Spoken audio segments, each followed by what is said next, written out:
Había una promesa que Refugio Montes llevaba grabada en el alma desde aquella noche de 1928, cuando encontró el cuerpo de su padre tendido en el establo con la cabeza destrozada. Los hombres del pueblo dijeron que fue un accidente, que el caballo lo había pateado. Pero ella tenía 18 años y ojos que sabían ver más allá de las mentiras. Si esta historia te está atrapando, suscríbete al canal Cuentos de la Tierra y déjanos en los comentarios desde qué país o ciudad nos estás escuchando. Tu apoyo nos ayuda a seguir contando estas historias que merecen ser recordadas. Ahora sí, continúa con este relato. Don Esteban Montes había sido herrero del pueblo de San Miguel del Mezquite, un hombre respetado que trabajaba desde el amanecer hasta que las sombras se tragaban los caminos polvorientos. Esa tarde de octubre había llegado a casa con el rostro preocupado, como si cargara un peso que lo estuviera ahogando por dentro. Refugio lo había visto meter algo entre las vigas del techo de su cuarto, algo envuelto en un zarape viejo. No le preguntó qué era porque su padre tenía la mirada de un hombre que ha visto demasiado. «Mija, si algo me pasa», le había dicho mientras tomaban café de olla en la cocina iluminada apenas por una vela, «no confíes en nadie, ni en los que se dicen tus amigos». Refugio había reído nerviosa, pensando que su padre exageraba. Pero cuando amaneció y lo encontró en el establo, con la sangre formando un charco oscuro sobre la tierra, esas palabras se convirtieron en una profecía. El presidente municipal, don Laureano Vilchis, fue el primero en llegar. Era un hombre corpulento con bigotes gruesos y una voz que retumbaba como trueno. «Fue el caballo, muchacha», había dicho con una seguridad que no admitía réplica. «Ya ves que ese animal siempre fue arisco». Pero Refugio sabía que Lucero, el caballo de su padre, era manso como un cordero. Además, la herida en la cabeza de don Esteban tenía la forma precisa de algo pesado y metálico, no el golpe irregular de una coz. «¿Por qué tiene tierra bajo las uñas, don Laureano?», preguntó Refugio, señalando las manos crispadas de su padre, como si hubiera estado arañando el suelo, como si se hubiera arrastrado. El presidente municipal la miró con ojos que se endurecieron por un instante. «El dolor hace que uno haga cosas raras, muchacha. No te atormentes con detalles», y ordenó que retiraran el cuerpo antes de que llegara el médico del pueblo vecino. Los días que siguieron al entierro fueron de un silencio pesado. Las mujeres del pueblo le llevaban tortillas y frijoles a Refugio, pero evitaban su mirada. Los hombres que antes saludaban a don Esteban con respeto, ahora cruzaban la calle cuando la veían venir. Solo doña Encarnación, la partera más anciana del pueblo, se atrevió a murmurar junto a su oído durante el velorio: «Tu padre vio algo que no debía ver. Ten cuidado, niña. Los secretos en este pueblo tienen dientes». Refugio comenzó su búsqueda como quien junta migajas de pan en la oscuridad. Revisó cada rincón de la casa hasta que encontró lo que su padre había escondido: un cuaderno de contabilidad con números y nombres.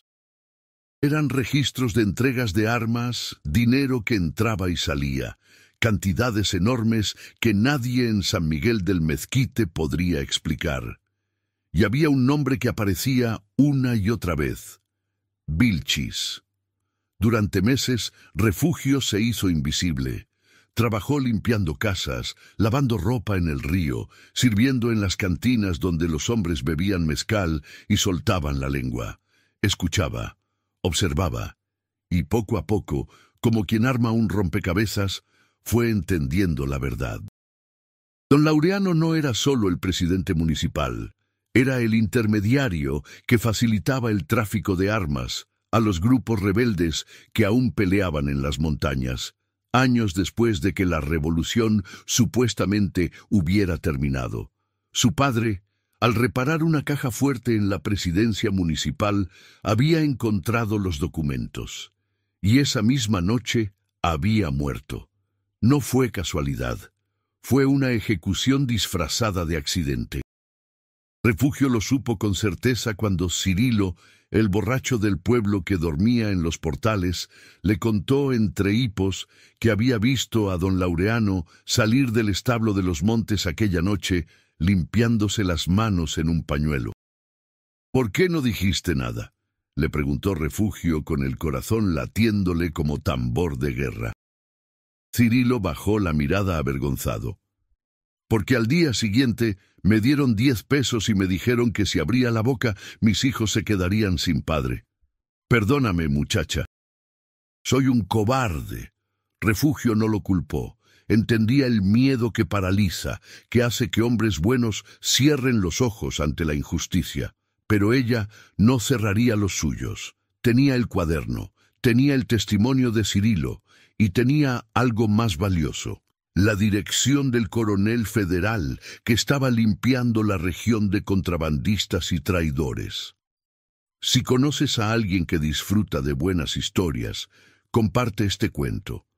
Juntos mantenemos viva la tradición de contar historias. El viaje a la capital del estado le tomó 2 días en carreta. Refugio vendió las herramientas de su padre, el poco ganado que tenían, todo para pagar el viaje. Llegó polvorienta y exhausta a las oficinas militares, donde los soldados la miraron con burla. «Una muchacha quiere ver al coronel. Vete a tu casa, chamaca». Pero ella plantó los pies en el suelo y sacó el cuaderno. «Dile que tengo los nombres de quienes están vendiendo armas a los cristeros. O me escucha, o esta información llega a sus superiores con una carta explicando que él no quiso recibirla». La amenaza funcionó. El coronel Méndez era un hombre enjuto con cicatrices en el rostro y ojos que habían visto demasiadas traiciones. Escuchó a Refugio durante 1 hora sin interrumpir, revisó cada página del cuaderno. Leyó cada nombre, y cuando ella terminó, asintió lentamente. «¿Sabes lo que significa esto, muchacha? Si es verdad, medio pueblo está implicado. El presidente municipal, el comerciante principal, hasta el párroco podría estar metido. Solo quiero justicia para mi padre», respondió Refugio con voz firme. «El hombre que lo mató debe pagar». El coronel la miró con algo parecido al respeto. «Te va a costar caro. Vilchis tiene amigos poderosos, y cuando lo arresten, todos en el pueblo sabrán que fuiste tú quien lo delató. ¿Estás dispuesta a vivir con eso?» Refugio no titubeó. «Estoy dispuesta a vivir con la verdad. Es con la mentira con lo que no puedo». 3 semanas después, cuando el maíz comenzaba a secarse en los campos y el aire olía a tierra sedienta, llegaron los federales a San Miguel del Mezquite. Fue al amanecer, cuando la niebla todavía cubría las calles como un manto de fantasmas.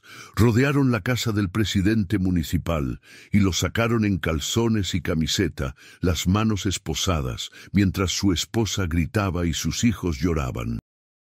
Don Laureano vio a Refugio parada frente a su casa, inmóvil como una estatua de sal. Sus ojos se encontraron y en esa mirada hubo todo: furia, miedo y algo peor que el odio, el reconocimiento de la derrota. «Tú», escupió la palabra como veneno. «Maldita seas, Refugio Montes, maldita seas tú y toda tu sangre». Los federales también arrestaron a Heraclio Navarro, el comerciante que guardaba las armas en su bodega, a Primitivo Solís, el ayudante del presidente que hacía las entregas, a media docena de hombres que habían construido fortunas sobre la sangre de otros. El cuaderno de don Esteban era una sentencia de muerte para todos ellos, pero la victoria de Refugio sabía a ceniza. Esa misma noche, alguien pintó con alquitrán en la puerta de su casa una sola palabra: traidora. Las piedras comenzaron a romper sus ventanas. Las mujeres que antes le traían comida ahora escupían a su paso. Porque en San Miguel del Mezquite muchos habían vivido del dinero sucio de Vilchis, y Refugio había destruido esa prosperidad falsa. Solo doña Encarnación tuvo el valor de visitarla. «Hiciste lo correcto, niña», le dijo mientras le curaba un corte en la frente de una pedrada. «Pero lo correcto no siempre es lo más fácil de cargar. Este pueblo te va a odiar y tal vez nunca te perdone». «No busco su perdón», respondió Refugio. «Busco poder dormir en paz sabiendo que mi padre está vengado». Pero las noches seguían siendo oscuras y pobladas de pesadillas. Soñaba con su padre cayendo en el establo. Soñaba con los ojos de odio de Laureano Vilchis.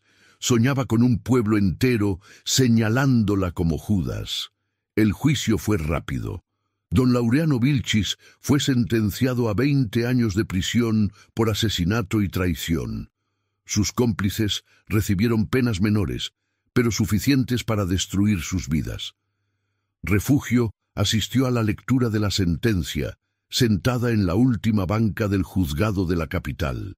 Cuando el juez dio el mazo final, no sintió triunfo, solo un cansancio profundo, como si hubiera cargado una montaña sobre los hombros durante meses.